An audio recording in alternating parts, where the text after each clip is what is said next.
पिता है केमिति जिते बाड़ी देखला कहला हे प्रभु जगन्नाथ ए प्रभु रामचंद्र मर्यादा पुरुष बोली तुम कह लोक मैंने कहते तमें मो भाई रही मैत्र हेल सुग्रीव मो सान भाई तमें मो सान भाई जेहेतु मैत्र मोर हिसाब से सान भाई तमें आम कुणिया है समाधान करिया कथा जब कौन गोटे घटना है ना गोटे पटे रहीकि आउ जन को मारिदेव जैसे भगवान मर्यादा पुरुषोत्तम रामचंद्र कहले अनुज बधु भगी निषुत नारी जो कथा को तुलसीदास रामचरित मानस कहले अनुज बधु भगी निषुत नारी सुन सेठ कन्या समय तारी इन्हीं को खूब दृष्टि बिल कोई दई इन्हीं को बंधे कछु पाप न होई रे मूर्ख अनुज बधु अर्थात भाई बहु को एवं अनुज बधु भगी निज भौणी छुट नारी पुअर स्त्री गोट बहु को सुन गोट झील को ये चारि जन को जी खराब नजर रे देखे ता भली पापी संसार रे कहीं नहीं ताको बद्ध गले मध्य किछि पाप होनी बाली बुझी गला कहला हो ठीक अछि तमे जदि सत्य रक्षा पाई मते बद्ध कल ये गछटी तो मो राज्यर परिसीमा भीतर रहिछि से मोर राज्यर सार खाउछि पानी पवन रे पड़िछि माटी रे रहिछि तेणु सेठे आमर गंगाधर बेहर कलम कले जे देशे रहिबो बाबू न कले ता काम आम देशे कहे ताकू निमक हराम जो मो देशर भूखंड रे तुमे रहिछ मात्र शत्रु पाखरे सहयोग करके मते मारि दे रे मधुरकुंडा गछ आजि ठारू तू पिता हे जा मधुरकुंडा गछ कांदिला कहला प्रभु मोर भूल कौन आपण मो आढ़ुआरे रहिले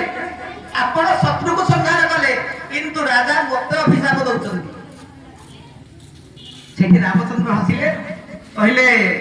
व्यस्त होना कली जुगे निराचले कल्पवट मूले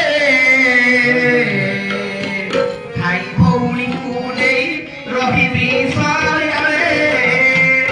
तुहे मधुरकुंडा बाखुरे महादारु हेतु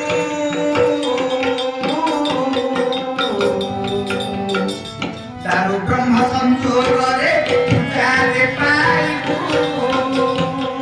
बोल रामचंद्र भगवान की प्रभु जय जगन्नाथ महाप्रभु कर